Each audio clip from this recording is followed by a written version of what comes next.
Amen. Ok. Aujourd'hui encore, nous allons parler nous allons parler de la bénédiction encore. À la fois passée, j'avais cumulé beaucoup de choses aussi concernant la bénédiction. Et vraiment, je me disais, est-ce que les gens ont compris comme il fallait? Donc, nous allons revenir un peu dessus et nous allons parler de la bénédiction. Que quelqu'un m'aide à ouvrir Genèse 1, le verset 26 à 31. C'est ouvert.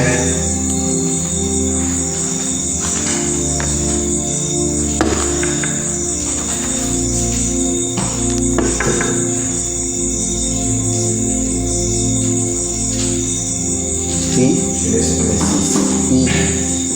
Puis Dieu dit, faisons l'homme à notre image, selon notre ressemblance, et qui domine sur les poissons de la mer, sur les oiseaux du ciel, sur le bétail, sur toute la terre, et sur tous les reptiles qui rampent sur la terre.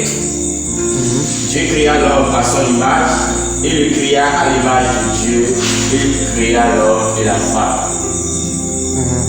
Dieu les bénit et Dieu les dit, soyez féconds, multipliez, remplissez la terre et assujettissez, et dominez sur les poissons de la mer, sur les oiseaux du ciel et sur tout animal qui se meurt sur la terre.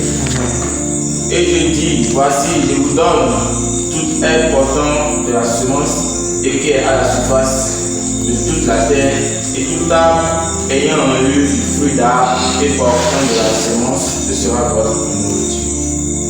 Amen. Donc nous avons vu là, ils ont parlé du fait que Dieu les bénit. C'était la première partie où ils ont parlé de bénédiction dans toute la Bible, je pense que c'était la première fois où ils en ont parlé. Et que pour les Genèse 27, verset 35 à 40. Genèse 27. 35 à 40. 35. Oui. Isaac dit, ton frère est venu avec lui, et il a enlevé ta bénédiction.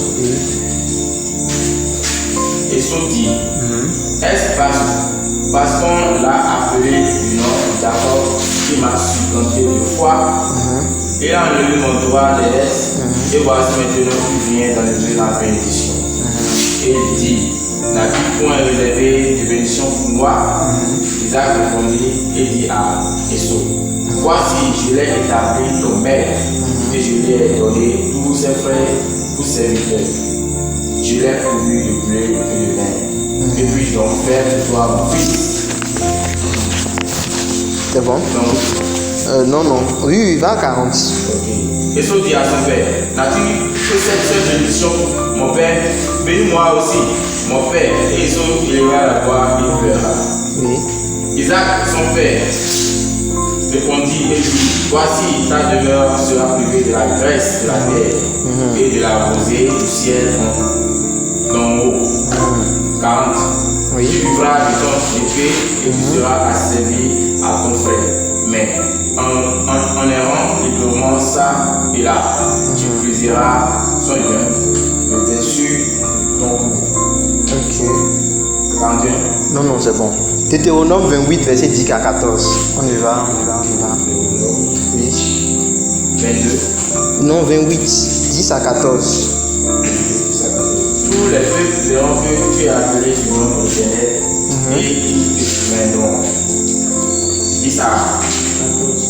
L'Éternel te comblera de bien en multipliant le fruit de tes entrailles, le fruit de tes troupeaux et le fruit de ton sol, dans le pays que l'Éternel a juré à tes pères de te donner. L'Éternel oubliera son bon trésor, le ciel, pour envoyer à son pays la pluie en son temps et pour bénir tout le travail de terre. Mais tu prêteras à beaucoup de nations et tu n'en prêteras point. 13. L'Éternel fera de toi la tête et non la queue. Tu seras toujours en haut et tu ne seras mon Dieu, que je te prescris aujourd'hui lorsque tu les observeras et les mettras en pratique. 14. Oui. Et que tu ne te détourneras ni à droite ni à gauche de tous les commandements que je vous donne aujourd'hui pour aller après d'autres dieux et vous les servir. Amen. Amen. Ok.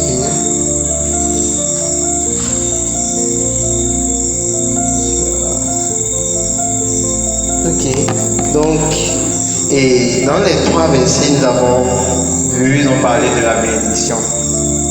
Qui a remarqué? Ok. Donc, et en temps, nous avons parlé de la famille, nous avons parlé de l'amour. Et lorsqu'on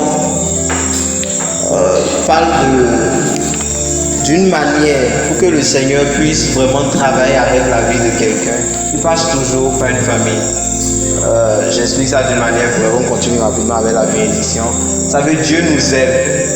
Et pour pouvoir prendre soin de tout un chacun de nous, comme on l'avait expliqué, il prend l'amour là qu'il a et le dépose en quelqu'un, comme il le dépose en nos parents, et cette personne en nous l'exprime. De la même manière aussi, c'est ce qui se passe aussi dans le corps du Christ.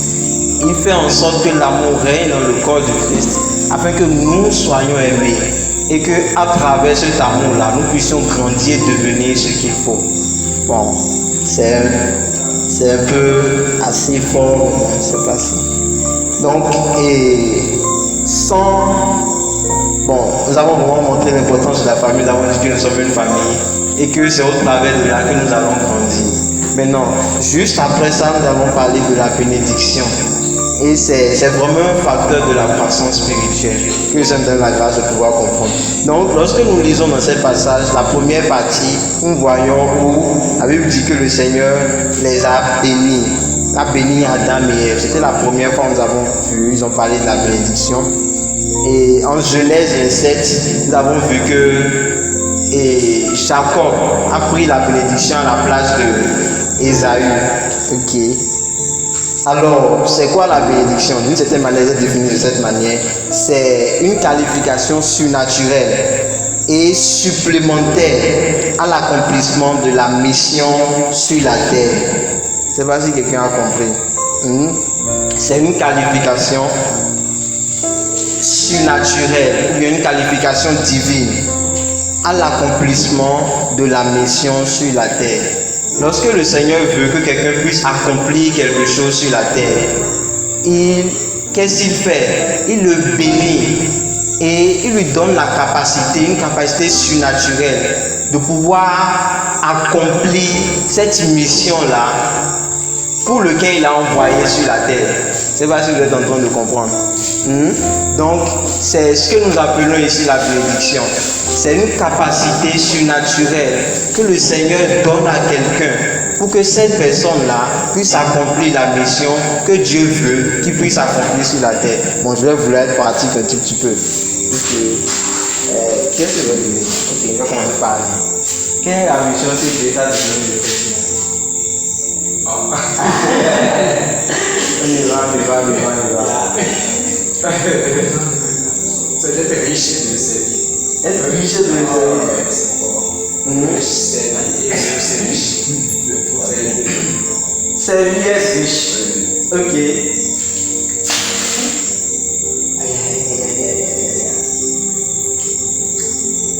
Servir est riche. Faut qu'il connaisse. C'est ça. Ah bon, la même chose. Ah, c'est vrai. On va donner la chose. C'est dit, elle est riche, on peut aider les gens. Les gens qui aiment beaucoup aider les gens. On doit être riche là. On sait bien être riche. C'est bien. Oui. C'est vrai que les femmes vont changer. La même chose.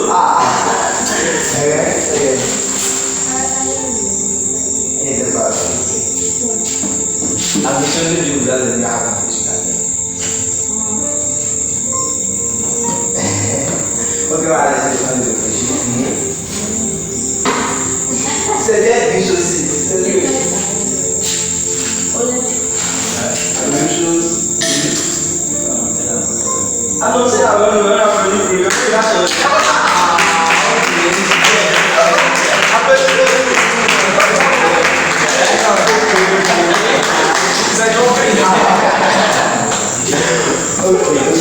Donc, quand nous regardons, lorsque le Seigneur donne une mission à quelqu'un, qu'est-ce qu'il fait? Il lui donne une capacité surnaturelle donnée. Il lui donne quelque chose qui le différencie des autres pour qu'il puisse accomplir cette mission-là. Regarde, le jeu que vous avez joué avec moi, je suis sûr que tu n'es pas dedans. Dieu a un rôle spécifique pour chaque personne. Il y a quelque chose qu'il donne à quelqu'un et qui le différencie de ce que l'autre doit faire. Il y a une mission particulière sur la vie de chaque personne. Elle dit, il y a une mission particulière sur ma vie. Il y a quelque chose de particulier sur la vie de tout un chacun de vous. Il y a quelque chose de particulier pour lequel Dieu vous a envoyé sur cette terre. Et pour que vous puissiez accomplir cela, il vous donne une capacité surnaturelle donnée pour vous permettre de pouvoir le faire. La Bible dit que ce n'est pas celui qui court, ce n'est pas celui qui exerce la force, ce n'est pas une telle personne qui réussit, mais c'est celui-là qui a la force de l'Éternel derrière lui. Alors cette force-là, cette capacité surnaturelle-là, cette force divine qui accompagne quelqu'un et qui l'amène à pouvoir faire les choses que Dieu lui a confiées, c'est ce qu'on appelle la bénédiction. Je ne sais pas si vous êtes en train de voir un peu ce que je suis en train de dire. Et si nous regardons, même la bénédiction n'est pas aussi premièrement chrétienne. Je ne sais pas si vous êtes en train de voir un peu là où je vais. Et vous savez, toute la terre entière, tout le monde est béni d'une certaine manière. Il y a encore une particularité pour ceux qui sont dans le corps du Christ. Mais, je viens de le dire, c'est une capacité surnaturelle que Dieu donne à quelqu'un pour qu'il puisse accomplir sa mission sur la terre. D'abord, tout ce que Dieu a créé, c'est de par sa propre force. Je ne sais pas si vous êtes en train de voir. Il y a des choses, certes, on pense que c'est de notre force on le fait. Mais si ce n'est pas une bénédiction que nous avons reçue de Dieu, on n'aurait pas en réalité la capacité de pouvoir le faire. Je ne sais pas si vous êtes en train de voir.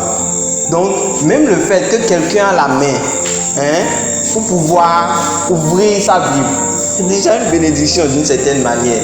Il a une capacité surnaturelle en lui qui lui permet de pouvoir faire certaines choses. Quelqu'un qui donne naissance, c'est aussi une capacité surnaturelle que Dieu lui a donnée de pouvoir faire certaines choses avec. Vous allez voir dans la vie, il y a des gens, je ne sais pas, on prend un simple exemple. Vous avez vu des professeurs une fois, non? Nous tous on a eu des professeurs. Mais vous allez voir qu'il y a certains professeurs, quand ils entrent dans la salle, quand ils expliquent, il y a une forte compréhension. Tout le monde est à l'aise avec ce prof-là. Tandis que lorsqu'un autre vient, tout le monde s'apprête à dormir. Quelle est la différence entre les deux professeurs? L'un a quelque chose que l'autre n'a pas. Je ne sais pas si vous êtes en train de comprendre. On peut penser que c'est vague. On peut penser que ce n'est rien. On peut penser que c'est de la coïncidence. Mais c'est une bénédiction que cette personne-là a. Cette personne-là a su maximiser cette capacité surnaturelle qu'il a sur sa vie pour pouvoir faire ce qu'il a à faire. Vous allez voir certaines personnes, il suffit juste de leur remettre une guitare. Ils vont vous faire des trucs que jamais personne ne peut faire. Mais ailleurs, ils ne peuvent pas, par exemple, lire un cours de chimie du début jusqu'à la fin. Parce qu'il y a une capacité que la personne a.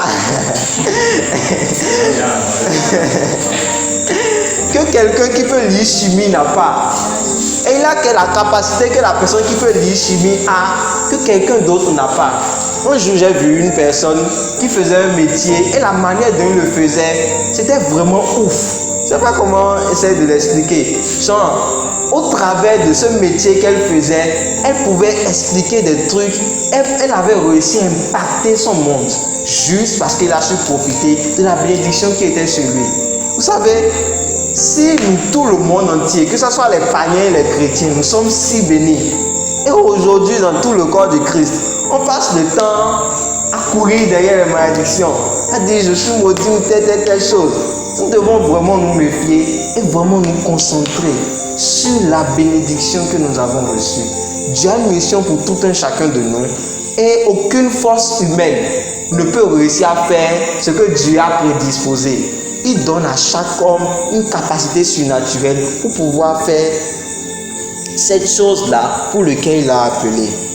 Et la bénédiction, encore d'une certaine manière, est définie comme le bonheur d'être surclassé. C'est un jour, quelqu'un avait pris l'avion et Vous savez, quand vous entrez dans l'avion, il y a deux catégories, deux genres de places. Il y a ceux qui sont dans la place économique, ça c'est le grand nombre.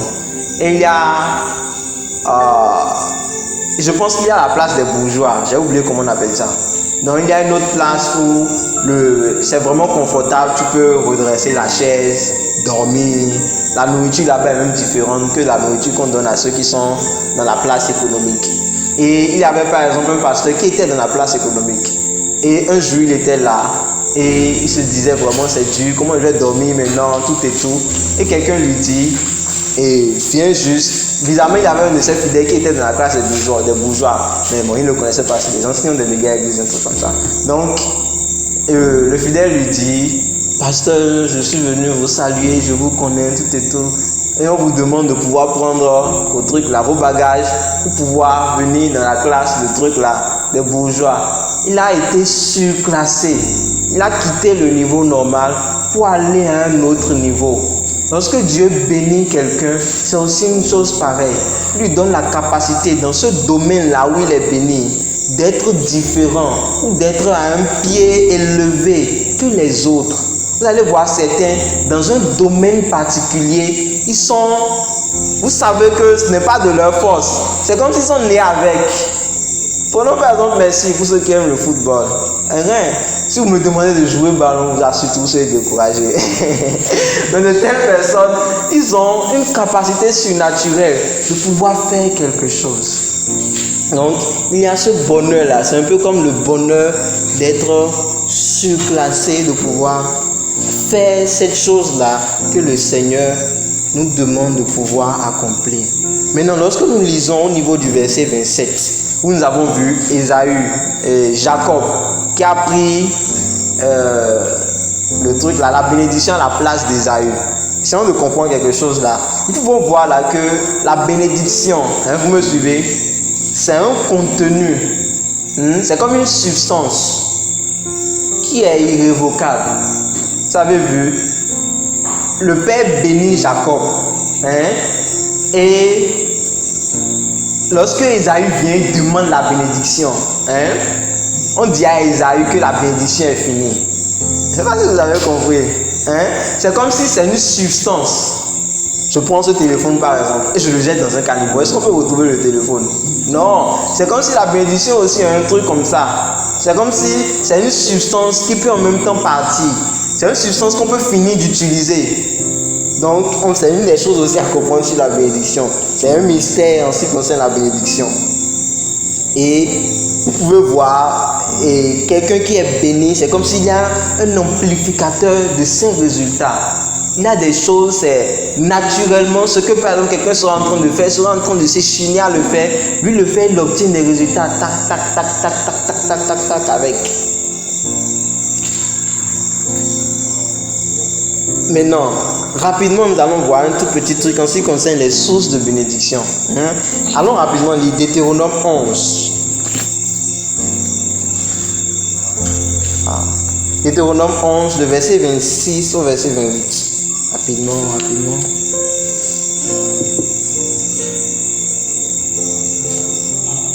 Oui. Voilà. Je mets aujourd'hui devant vous la bénédiction et la malédiction. La bénédiction, si vous obéissez au commandement de l'Éternel votre Dieu, que je vous prescris en ce jour. La malédiction, si vous n'obéissez pas au commandement de l'Éternel votre Dieu, et si vous vous détournez de la voie que je vous prescris en ce jour, pour aller après d'autres dieux que vous ne connaissez point. Ok. Lisons rapidement aussi Romains 12, versets 13 à 14.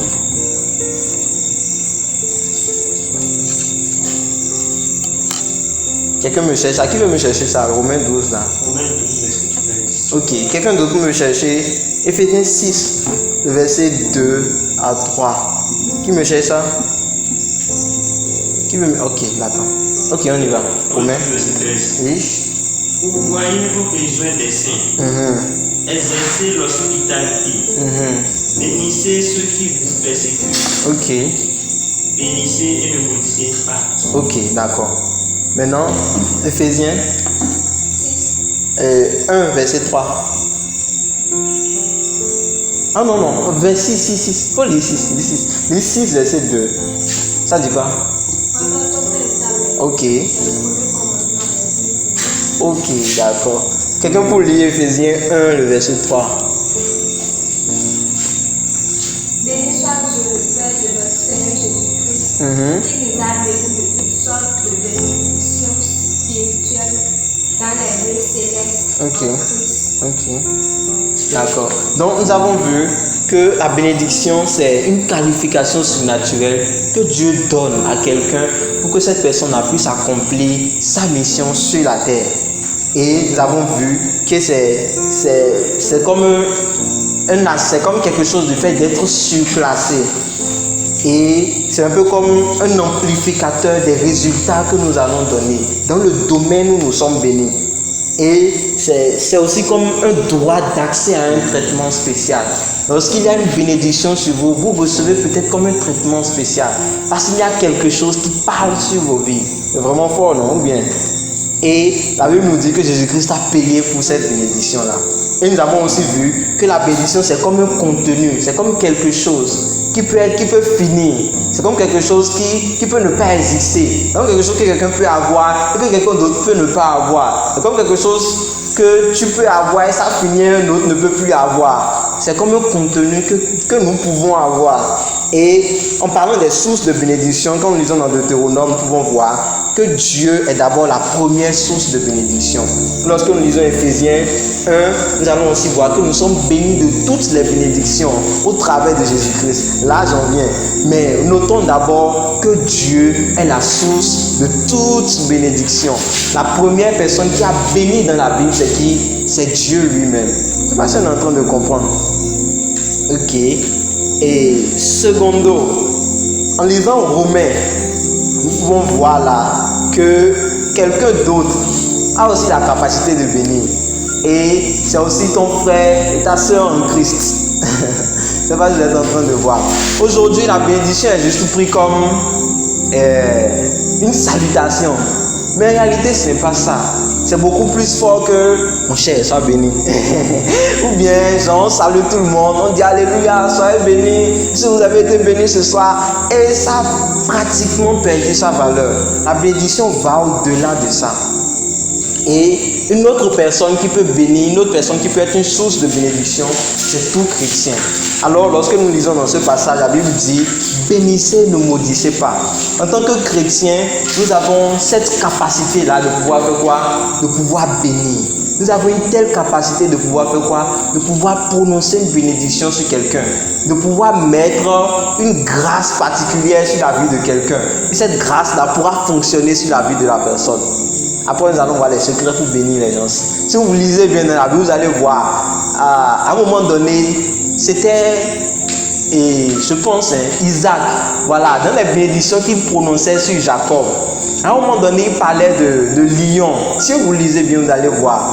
Et d'une certaine manière, ça c'est revenu jusqu'à Jésus-Christ. Je ne sais pas si vous êtes en train de comprendre. Juste une parole que vous pouvez prononcer sur la vie de quelqu'un. Cela peut amener cette personne, cela peut traverser même la propre vie de la personne et aller jusqu'au fin fond de sa génération. Parce que vous êtes en Christ. Dieu a mis une capacité dans vos langues pour que vous puissiez bénir quelqu'un. Et une troisième source de bénédiction que nous voyons, c'est quoi? Éphésiens 6. C'est quoi? Aïe. C'est le parent. Dieu, d'une certaine manière, Dieu a rattaché la bénédiction des hommes aux parents. De nous, les enfants, aux parents. D'une certaine manière, lorsque nous honorons nos parents, nous sommes bénis en cela. Nous devons tout faire pour les honorer. Par nos résultats en classe, nous devons les honorer. D'une certaine manière, en toute chose, nous devons veiller à pouvoir honorer les parents. Qu'ils soient matures, parce que parfois on connaît un peu plus sur nos parents. Un jour, ma mère était en train de présenter quelque part à un homme de Dieu, un truc pareil. Elle disait que je connais la Bible plus que... d'une certaine manière, pour dire que je voulais faire déjà un truc là, le gars disait, ah, si tu connais la Bible, c'est un moment pour essayer de faire un truc là.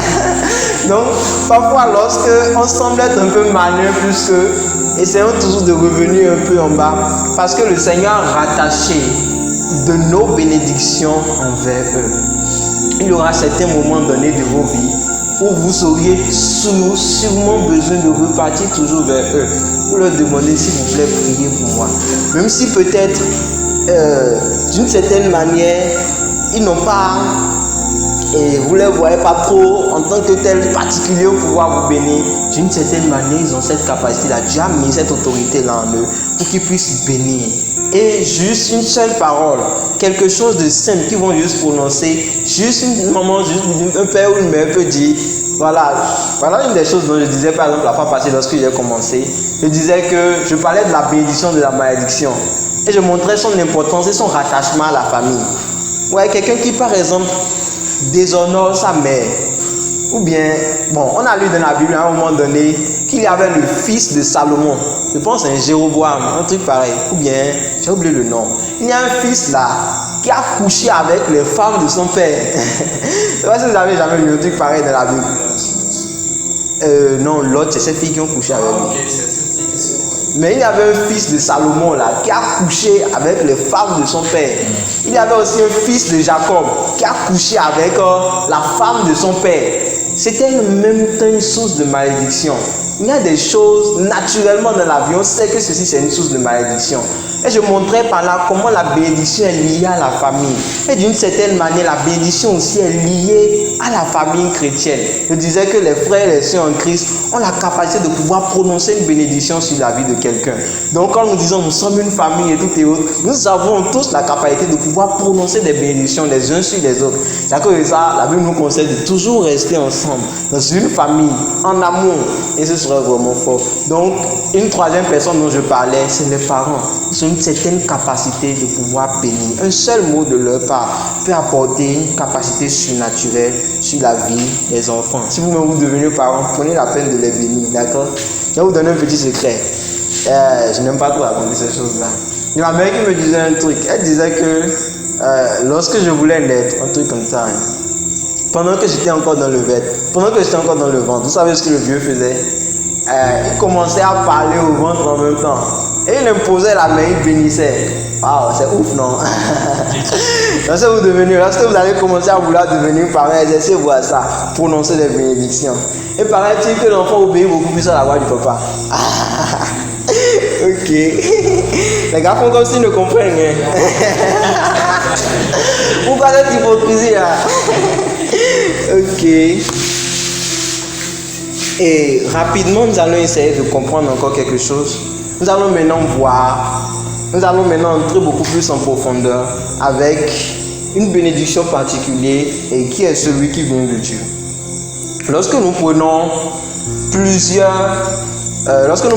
les bénédictions dans la Bible, nous allons voir il y a divers mots pour exprimer le mot bénédiction. Je ne sais pas si vous voyez.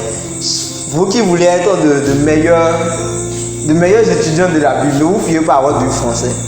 Dites que c'est un trait dans un moment donné.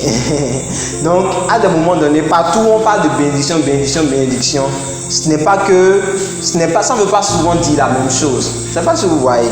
À des moments donnés, et lorsque nous prenons par exemple un terme hébreu, dans un certain cas, la bénédiction c'est par exemple barak, qui veut dire par exemple le fait de prononcer une bénédiction. Dans un autre endroit, par exemple, la bénédiction est signifiée comme shalom.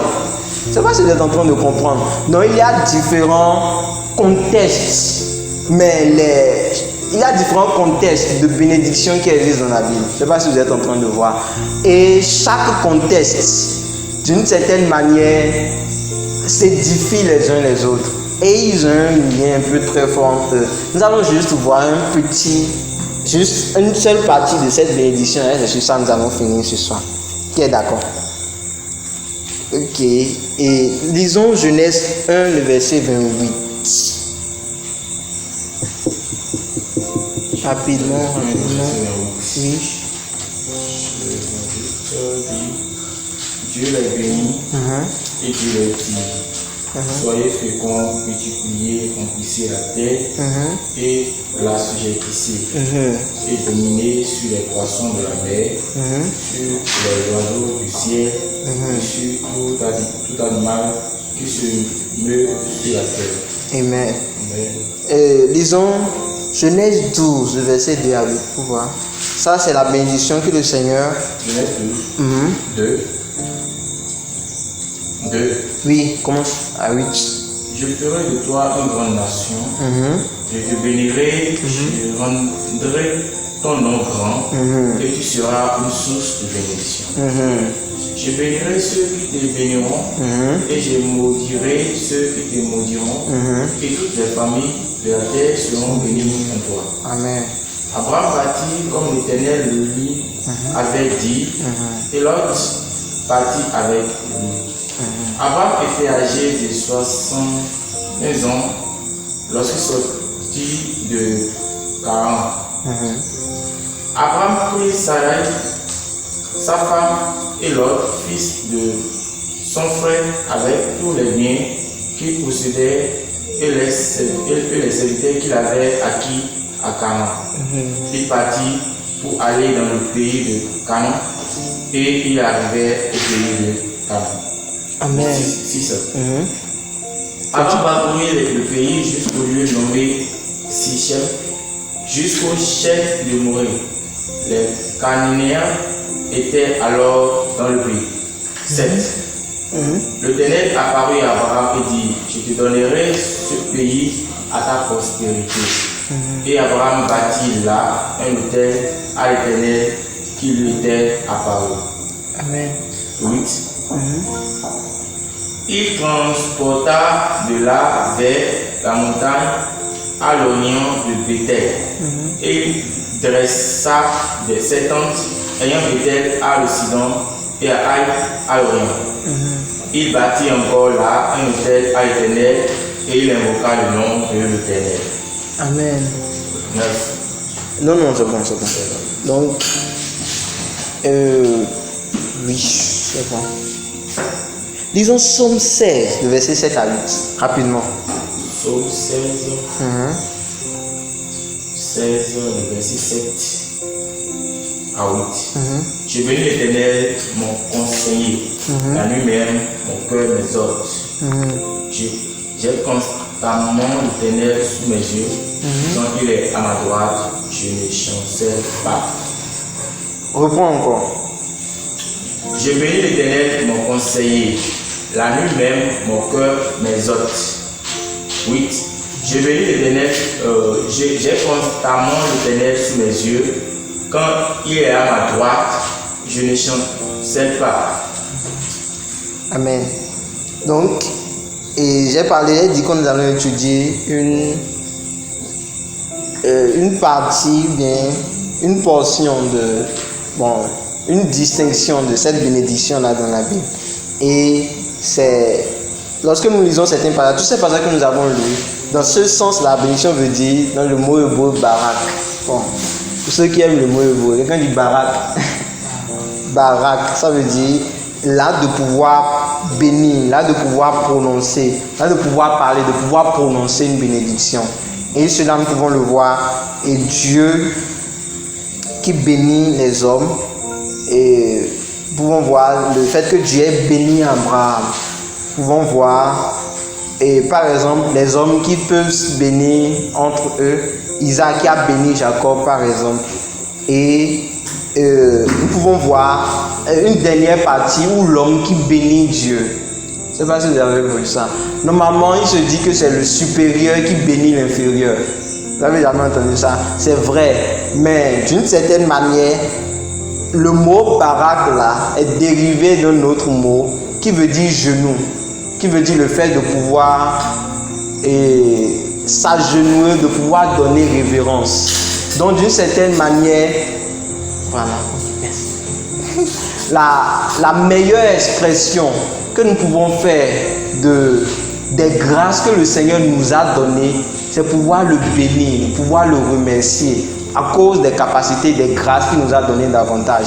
Et au fur et à mesure qu'on bénit Dieu, pour les grâces qu'il nous accorde, ou bien pour cette capacité surnaturelle-là qu'il nous a donnée, il nous bénit encore davantage. Donc à partir de ce soir, prenons l'habitude de pouvoir faire quoi?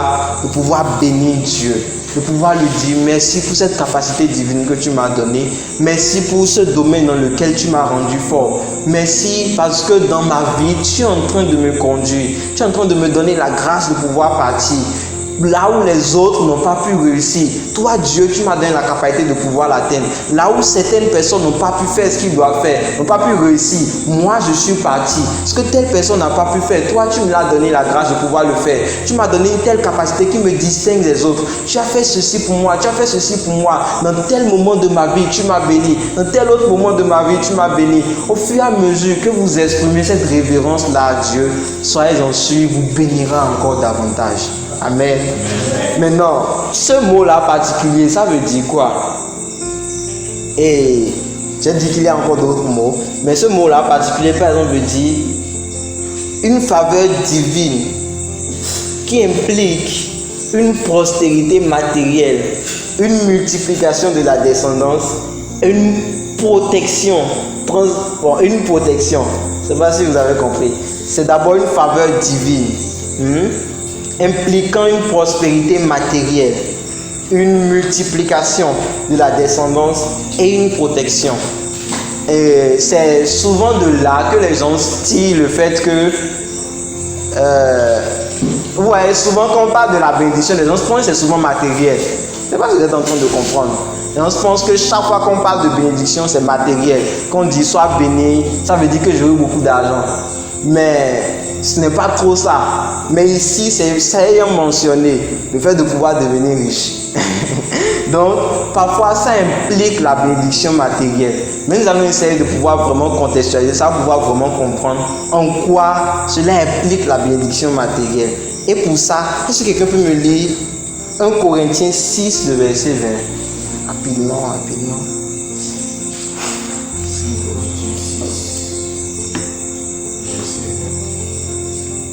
Car vous avez été rachetés à un grand prix. Glorifiez donc Dieu dans votre corps et dans votre esprit qui appartiennent à Dieu. Amen. Ici, reprends. Dis ça avec force. Car vous avez été rachetés à un grand prix. Glorifiez donc Dieu dans votre corps et dans votre esprit qui appartiennent à Dieu. Ok. Donc, quand on parle ici de faveur divine, impliquant une prospérité matérielle, ici nous sommes en train de parler du fait que tout ce que Dieu nous donne, il y met une certaine sûreté. Ici, quand on parle aussi de la multiplication, je vais essayer de détailler d'abord la prospérité matérielle. Par exemple, nous avons vu dans le cas d'Abraham, il était vraiment riche. Ça fait une première des choses. Dans un second cas, il avait le fait qu'il pouvait se multiplier, il pouvait avoir des enfants et tout ça. Et il avait aussi une descendance, voilà. Et il avait une certaine protection sur tout ce qu'il avait. Et c'est là que nous allons essayer de comprendre. Lorsque Christ est mort à la croix, la Bible dit qu'une des choses qu'il a faites, c'est qu'il est mort pour que ceux-là qui sont pauvres puissent devenir riches. Je ne sais pas si vous êtes en train de comprendre.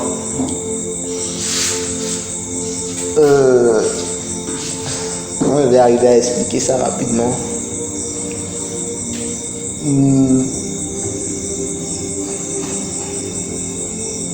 Ok.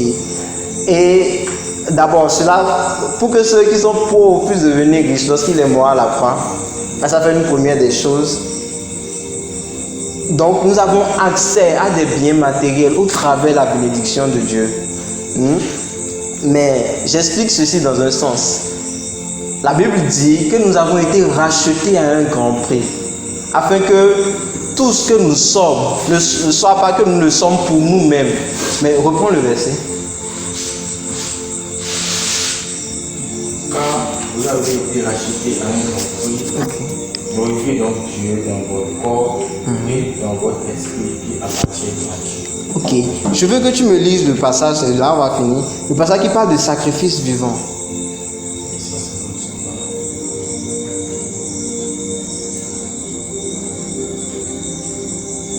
Et là, je vais expliquer juste quelque chose dans la partie.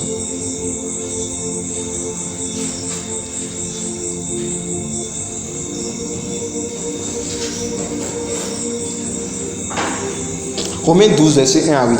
Rapidement. Romains 12, verset 1 à 8. Bon, je vais le lire ici.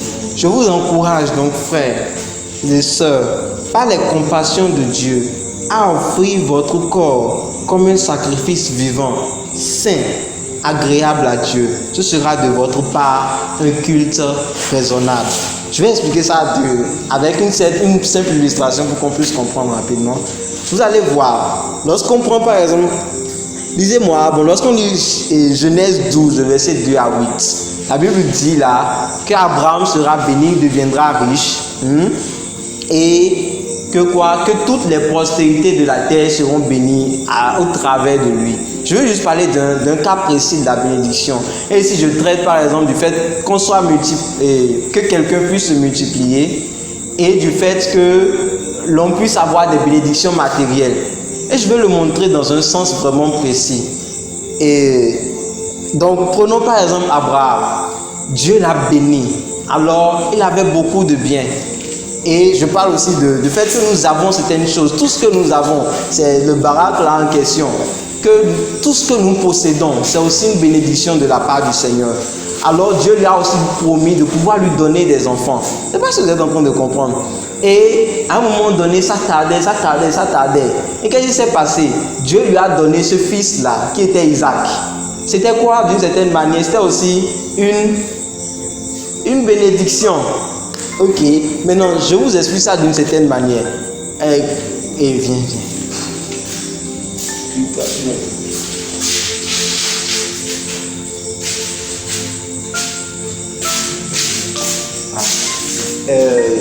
Emmanuel,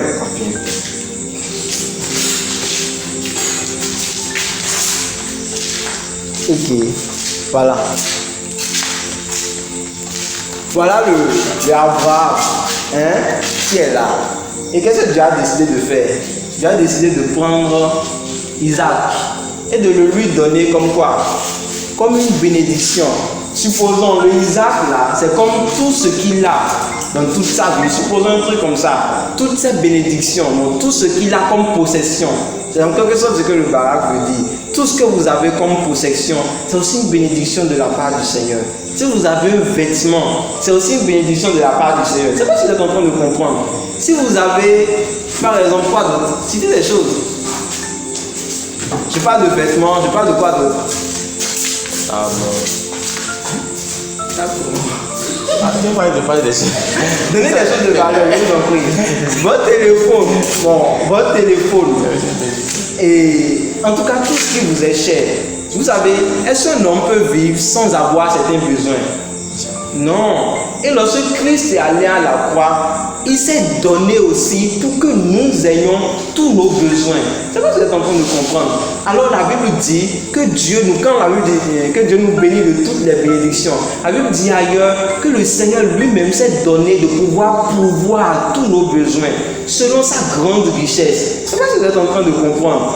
Donc nos besoins, tout ce que nous avons, c'est aussi une bénédiction de la part du Seigneur. Donc, d'une certaine manière, Dieu lui a donné un bien très précieux. Et c'était son enfant. C'était même égalable à tout ce qu'il avait comme richesse. À un moment donné, Dieu lui dit, apporte cet enfant-là. Et fais quoi? Et amène-le, j'irai le sacrifier. Donc, on amène l'enfant. On l'amène ici. C'est ça que je décris un petit truc. Bon, d'une certaine manière, ok, tu l'as amené là.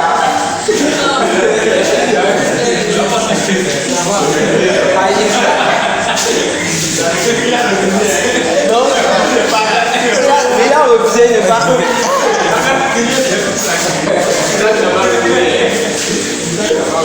Il n'a pas osé.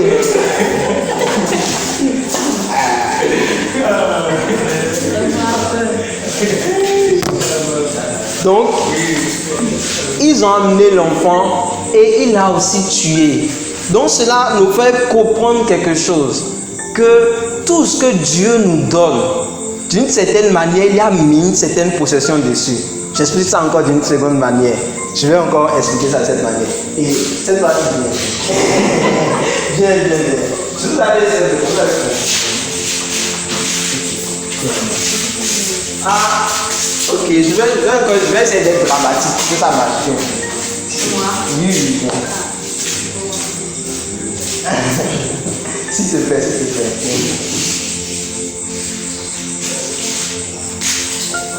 Puis là, je suis parti comprendre le bas. Oui, d'accord.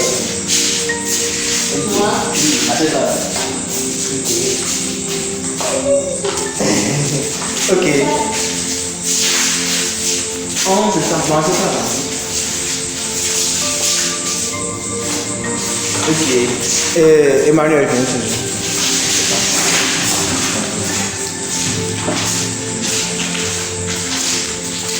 Ok.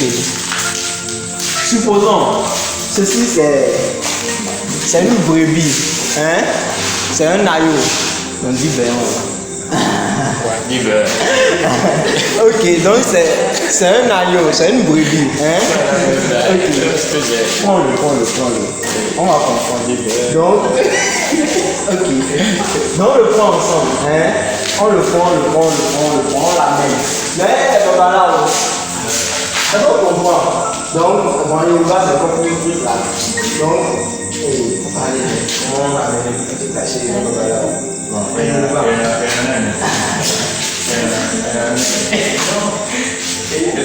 Oui, au moins que c'est le truc ça. Je veux un bon drap, quoi. Au moins tu finis. Non, c'est juste pour essayer de montrer. Au moins tu finis. Je peux jouer le haut.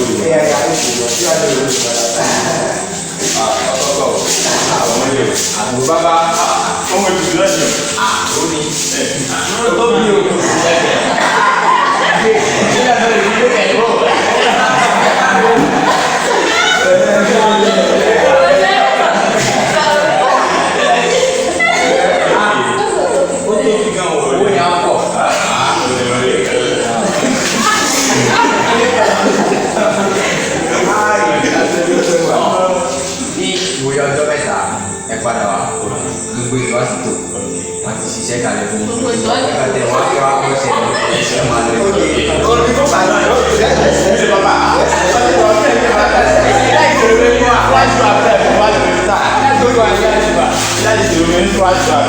Après pouvoir voir le résultat de donc il a déjà suggéré.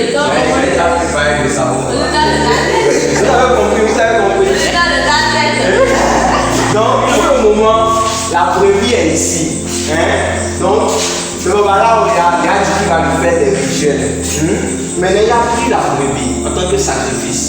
Maintenant, si la brebis reste chez le babalawo, si la brebis fait des enfants, c'est pour qui? C'est encore pour lui. Si la brebis fait d'une certaine manière, et bon, supposons que c'est le même peu, elle donne du lait. Le lait sera pour qui? Ce sera pour le babalawo, c'est encore pour lui. C'est un peu un truc quand nous sommes en train de lui dire. C'est un accord. Bon, non. Est-ce que souvent quand on offre ça, est-ce que c'est tout le temps le babalawo? Non. Si le babalawo décide de prendre le truc et d'aller le vendre, est-ce que c'est encore pour lui? Même s'il voit le babalawo le vendre là, est-ce que c'est pour lui? Est-ce qu'il va s'énerver? C'est pas c'est pour qui? C'est pour le babalawo. Si le babalawo il vient chez le babalawo et voit que le babalawo fait un bon rôti de la viande et est en train de manger, est-ce qu'il va s'énerver? Non. S'il voit que le babalawo prend des enfants de la brebis et est en train de faire un bon marché avec, en train de vendre ça à 500 000, 800 000 et il vient, est-ce qu'il peut encore dire quelque chose? Oui. Ah.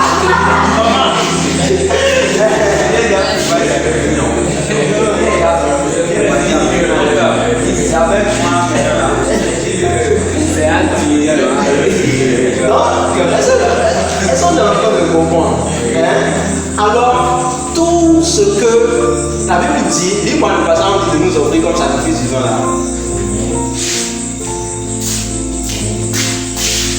Oui. Donc, frère, par la compassion de Dieu, a offert le corps comme un sacrifice vivant, saint, agréable à Dieu, qui sera pour pas une raisonnable. Dis-moi 1 Corinthiens 6, verset 20. 1 Corinthiens 6, verset 20. Car vous avez été rachetés à un grand prix. Glorifiez donc Dieu dans votre corps et dans votre esprit qui appartiennent à Dieu. Amen. La Bible dit là que nous avons été rachetés à un grand prix. Alors lorsque Christ est mort à la croix, afin que nous soyons bénis, la Bible dit clairement que Christ est mort à la croix pour que ceux-là qui sont maudits soient bénis. Lorsque nous parlons des biens financiers et de tout ce que nous avons, c'est aussi une bénédiction. Et dans ce sens-là, il y a une certaine protection qui est dessus. Parce que quoi? Tout ce que nous avons sont à qui? Sont à Dieu. C'est sérieux ce que je suis en train de dire.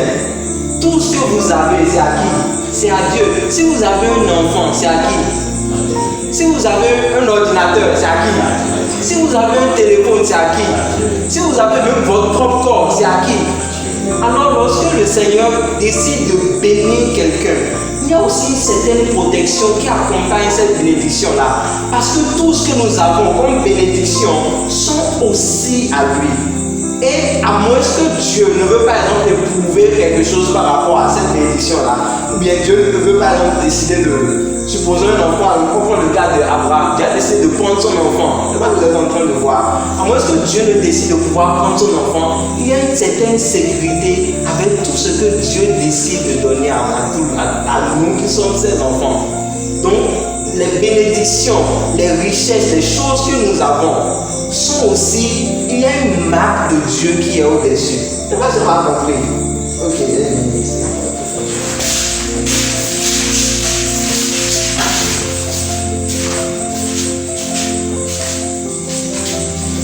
donc ici, quand on parle de baraque, quand on parle d'une certaine bénédiction financière, des richesses que nous avons, ou de tout bien que nous avons, dans un sens, il nous faut le comprendre de cette manière. Les gens se le comprennent mal, pensent que genre, il faut juste devenir riche, avoir de l'argent, on dit je suis béni et c'est fini. Il y a une marque de Dieu qui est sur tout ce que nous avons. Parce que la Bible dit que nous avons été bénis de toutes sortes de bénédictions spirituelles par qui? En Christ Jésus. Je ne sais pas si vous êtes en train de comprendre. Donc tous nos biens, tout ce que Dieu nous donne, il a aussi une marque dessus. Parce que nous sommes entièrement à lui. Est-ce qu'on va compris? Ok. Donc nous avons fini de cette manière. Je voudrais lire un dernier passage et on va prier rapidement. Je sais que j'ai un peu plus de temps. Lisez-moi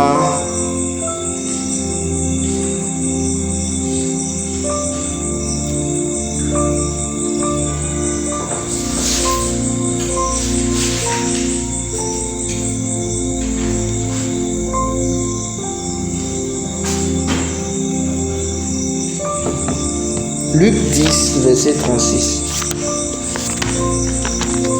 Et c'est là on va finir. Luc 10, le verset 36. Lequel de ces trois semble avoir été le prochain de celui qui était tombé au milieu des brigands? C'est celui qui a exercé la miséricorde envers lui. Va un peu en haut. Juste 34 par là. 34 par là. Il s'approcha et banda ses pleins. En lui laissant de l'huile et du pain. Puis il mit sur sa propre monture, le conduisit à une hôtellerie et prit soin de lui. Le lendemain, il tira le denier, les donna à l'autre et dit: aie soin de nous, et ce que tu dépenseras de plus, je te le rendrai à mon retour. Lequel de ces trois semble avoir été le prochain de celui qui était tombé au milieu des brigands? C'est celui qui a exercé la miséricorde envers lui, le conduit de l'auteur de la loi.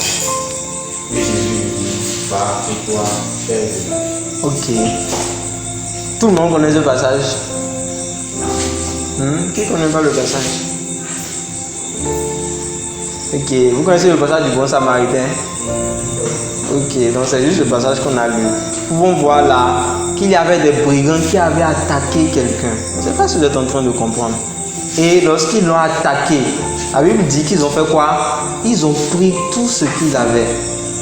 Une conséquence du fait de ne pas appartenir à Jésus-Christ, c'est le fait que des brigands peuvent nous accompagner, peuvent pouvoir voler tout ce que nous avons. Je ne sais pas si on est en train de voir un peu ce que je suis en train de dire. La Bible dit que les brigands sont venus et ont pris tous les biens qu'il avait, que cette personne-là avait. Et je disais que le fait de ne pas être en Jésus-Christ, une conséquence, c'est que les brigands peuvent tout prendre. La Bible dit d'investir là où la rouille et la terre ne peut pas détruire. La Bible dit que le diable est quoi? Est comme un voleur, est comme un brigand qui peut faire quoi? Qui peut détruire tout, qui peut dérober. Il cherche qui fait quoi? Qui détruit. Nous avons juste mentionné une petite partie de la bénédiction ici, qui est la bénédiction en ce qui concerne matériel, nos biens et autres. Je ne sais pas si vous êtes en train de voir les enfants, les richesses, tout ce que nous avons. Nous avons d'abord pour le moment omis les bénédictions comme une capacité surnaturelle, tout ça, nous avons mis ça d'abord de côté. Nous avons décidé de traiter en ce qui concerne les biens. Vous savez, ceux qui sont dans le monde, vous pouvez juste voir le diable d'une certaine manière. Il peut par exemple décider, la Bible dit qu'il est comme un voleur qui décide de détruire. D'une certaine manière, il peut prendre l'enfant de quelqu'un. Ce sont les trucs qui se passent dans le monde. Je ne sais pas si vous êtes en train de voir. Vous allez voir peut-être quelqu'un qui a peut-être $1 million ou un truc comme ça, ou bien qui a une grande entreprise, qui est en train de fonctionner avec son entreprise, qui a des hommes, qui prospèrent très bien. Vous allez voir peut-être quelqu'un au village n'aime pas ce qu'il fait. Juste, et tout part. Je ne sais pas si vous êtes en train de voir. Mais qui l'a au préalable béni? C'est Dieu. Qu'il soit chrétien ou pas, qui l'a au préalable béni? C'est Dieu. Mais qui a dérobé tout ce qu'il avait? C'est le diable. Il n'y a pas de la sécurité hors de Christ. Et quand nous lisons bien ce passage, je n'ai vraiment pas le temps d'expliquer. Quand nous regardons, la Bible dit un bon samaritain est passé. Quand on parle de samaritain, naturellement, ce sont des pécheurs. On a dit un prêtre est passé, ce qui veut dire les sacrifices. Bon, je pense, la loi. Il y avait la loi, fais ceci, il ne faut pas faire ceci, fais ceci, il ne faut pas faire ceci, fais ceci, il ne faut pas faire ceci, fais ceci, il ne faut pas faire ceci. La loi n'a pas pu résoudre son problème. Vous savez, le péché aussi peut détruire la bénédiction que Dieu a mise sur toi. Quelqu'un peut par exemple avoir de l'intelligence, être dans une bonne entreprise, être en train de fonctionner, ou bien tu as un bon business, et juste tu vas coucher avec une femme dehors. Et quelque chose de bizarre entre toi, tu ne peux pas t'arrêter de par exemple coucher avec les filles. Et d'une certaine manière, cela détruit totalement ta vie. Ou bien, je connaissais un gars, il buvait tellement qu'à cause de la boisson, il en est mort. Parce qu'il buvait, il volait. Mais à un moment donné, c'était même après qu'ils ont interdit de pouvoir tuer les gens sains. Il buvait, il volait. D'une certaine manière, les gens se l'ont pris. Il avait volé un mouton, un truc comme ça. Son cas était vraiment devenu désespéré. Vous allez voir, il n'avait plus totalement le contrôle sur lui-même. Et quand il boit, il se perd totalement. Parfois, on se demande qui lui donne l'argent pour aller prendre la boisson. Parce qu'à un moment donné, il ne pouvait plus faire aucun travail. D'une certaine manière, les bénédictions qui étaient rattachées à la vie de cette personne-là ont été volées. Par qui? Je ne sais pas. Peut-être le péché peut détruire les grâces que Dieu a mises sur toi. Certaines personnes juste, en allant coucher avec des filles hors de leur mariage ou des trucs comme ça, ont juste détruit la bénédiction qui était sur leur vie. Certains juste, à cause de certains mauvais amis, se sont attirés un vol de cette bénédiction-là qui était sur eux. Et d'une certaine manière, nous pouvons voir qu'est-ce qui s'est passé avec le gars. On dit il avait presque tout détruit. Toute la bénédiction qui était sur lui était partie. Tous ses biens étaient partis. La loi fait ceci dans la vie. Si tu fais ceci, tu vas réussir. Si tu fais ceci, tu vas réussir. Il ne faut pas faire telle chose, il ne faut pas faire telle chose. Ne pouvait pas non plus le sauver. Il y a les sacrificateurs qui étaient passés. Le sacrifice, le fait de pouvoir aller faire le sacrifice quelque part, le fait de pouvoir même donner de l'argent à Dieu ou des trucs comme ça ne peut pas sauver. Mais la Bible dit qu'un bon samaritain est passé. Et c'est ce samaritain-là qui a fait quoi? Qui a pu prendre soin de lui. Qu'est-ce que cela veut dire? Je finis. Le samaritain, en réalité, c'est quelqu'un qui est un pécheur. Cela veut juste montrer l'exemple de Jésus-Christ qui a pris nos péchés. Je ne sais pas si on est en train de comprendre. Le Samaritain, c'est juste un exemple ou bien une figure de Jésus-Christ qui a pris nos péchés et qui en est mort sur la croix. Ce Samaritain a été passé, un pécheur est passé et l'a pris. A fait quoi avec lui? Il faut lire ce qu'il a fait. Comme Jésus était un chemin, Il s'approcha. le 26. Il s'approcha et granda ses freins. Et en versant de l'huile et du vin, puis venu sa propre maladie, conduisait à une hôtellerie et prit soin de lui. Le lendemain, il tira du denier, le donna à l'autre, et dit: aie soin de lui, et ce que tu dépenseras de plus, je te le rendrai à mon retour. Amen. Donc, nous pouvons voir, en tant que Christ, il a ce pouvoir de pouvoir faire quoi?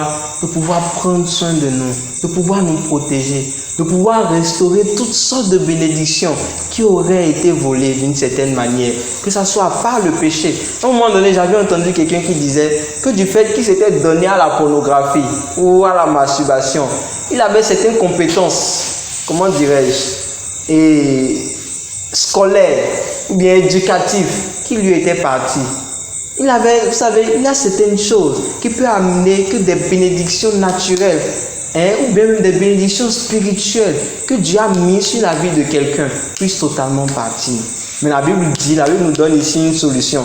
Je voudrais encore lire le cas de truc là de Ésaü et tout ça là.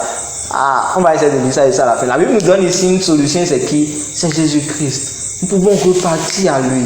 Et c'est seulement en lui que nous avons une sûreté de notre bénédiction. Lorsque nous sommes dans le monde, nous ne sommes pas sûrs de la bénédiction que Dieu a mis en nous, des capacités divines que Dieu a mis en nous. Mais en Christ, il y a une sûreté sur toute bénédiction, sur toute compétence, sur toute grâce que Dieu a déposée sur nos vies. Un dernier passage.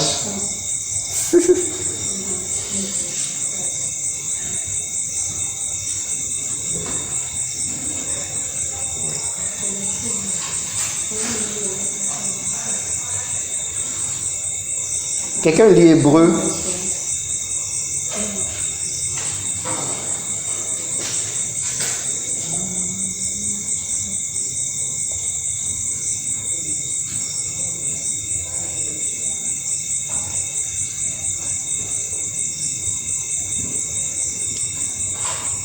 Hébreu 25. Hébreu 12. Voilà. Verset 16. Rapidement, à ce moment. Parce qu'il n'y a ni impudique, ou pas, comme Esau, qui, pour un muet, vendit son droit d'aînesse. Vous savez que plus tard, voulant obtenir la bénédiction, Dieu réalité, quoi qu'il a sollicité. Donc, en voulant obtenir la bénédiction, plus tard, voulant obtenir la bénédiction, plus tard, en voulant obtenir la bénédiction, il fut réalité, quoi qu'il a sollicité avec l'âme, car son repentir ne peut plus avoir aucun but. Vous voyez, on voit le cas d'Esau, du fait qu'il a été impudique à cause de l'impudicité, à cause de la gloutonnerie. Il a vendu son droit d'aînesse. La Bible dit que plus tard, en voulant récupérer la bénédiction, qu'est-ce qui s'est passé? Il n'a pas pu l'avoir parce qu'il avait déjà vendu son droit d'aînesse. Donc, veillons à ne pas vendre notre droit d'aînesse. Et pour garder ce droit d'aînesse-là, nous l'avons uniquement en Jésus-Christ de Nazareth. Amen. Donc, nous allons finir là. Prions. Père, nous te disons énormément merci. Merci pour nous avoir mis l'accent sur la bénédiction, sur cette capacité que toi, Dieu, tu as déposée en nous. Ces choses-là, dans lesquelles toi, Dieu, tu as décidé de nous rendre excellents, voire meilleurs que d'autres. Cette capacité surnaturelle pour pouvoir accomplir notre mission sur la terre. Et nous avons vu qu'un seul moyen de pouvoir maintenir une sûreté de notre bénédiction, c'est uniquement en toi. C'est nous avons ce privilège parce qu'en toi, nous avons une bénédiction sécurisée. Il y a une sûreté sur notre bénédiction. En toi, toute cette grâce-là que tu déposes en nous peut vraiment facilement se manifester et être accomplie comme cela se doit. Nous prions que par ta grâce, tu puisses nous conduire et tu puisses nous aider à pouvoir accomplir ce pourquoi tu nous as amenés sur cette terre. Béni soit ton Saint-Nom. Dans le nom du Seigneur Jésus, nous avons prié. Amen.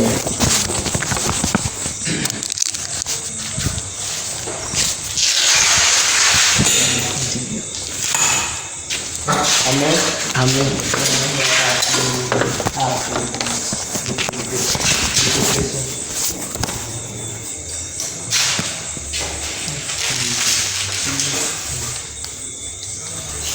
Yes.